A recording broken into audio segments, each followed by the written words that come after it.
Kami minta agar dihentikan karena prosesnya dilakukan secara diam-diam dan tertutup. Kalau kita lihat perkembangan lingkungan strategis, semua ancaman dalam dan luar negeri yang kita lihat sekarang sehingga membutuhkan TNI yang responsif yang menghadapi ancaman tersebut. Koalisi Masyarakat Sipil untuk Reformasi Sektor Keamanan menggedor pintu rapat panja revisi Undang-Undang TNI yang digelar di Hotel Fairmont, Jakarta pada Sabtu 15 Maret 2025 lalu. Dengan membawa poster, 3 orang aktivis mendesak masuk sambil menyampaikan kritik terhadap anggota DPR saat menggelar rapat panja RUU TNI. Andri Yunus, Kepala Divisi Hukum Komisi untuk Orang Hilang dan Tindak Kekerasan, Kontras, memaksa masuk ke dalam ruang Ruby 1 dan 2 Hotel Fairmont yang menjadi lokasi rapat panja RUU TNI.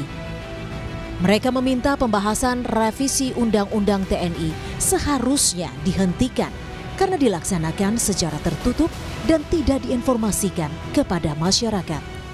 Proses revisi Undang-Undang TNI dilakukan secara tertutup di Hotel Fairmont. Proses ini tidak hanya kemudian diinformasikan kepada masyarakat, namun juga seolah-olah ditutupi, yang kemudian kami mempertanyakan apa alasan proses pembahasan Undang-Undang TNI dilakukan secara tertutup. Merespons tindakan aktivis Kontras, Wakil Ketua DPR RI Sufmi Dasko Ahmad mengklaim proses pembahasan revisi Undang-Undang TNI nomor 34 tahun 2004 telah dilakukan sesuai mekanisme yang ada. Dasko membantah rapat revisi Undang-Undang TNI digelar diam-diam karena telah mengundang partisipasi publik. Ia juga menyebut rapat panja yang digelar di Hotel Fairmont akhir pekan lalu sudah sesuai mekanisme yang berlaku dan digelar terbuka. Dibahas di Komisi 1 termasuk kemudian mengundang partisipasi publik.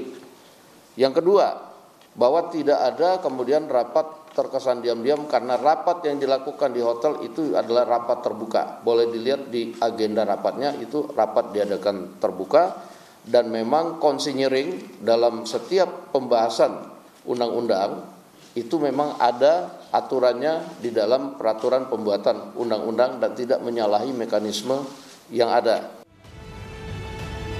Revisi Undang-Undang TNI nomor 34 tahun 2004 tentang Tentara Nasional Indonesia diusulkan masuk prolegnas prioritas 2025 setelah muncul surat Presiden pada 13 Februari 2025 lalu.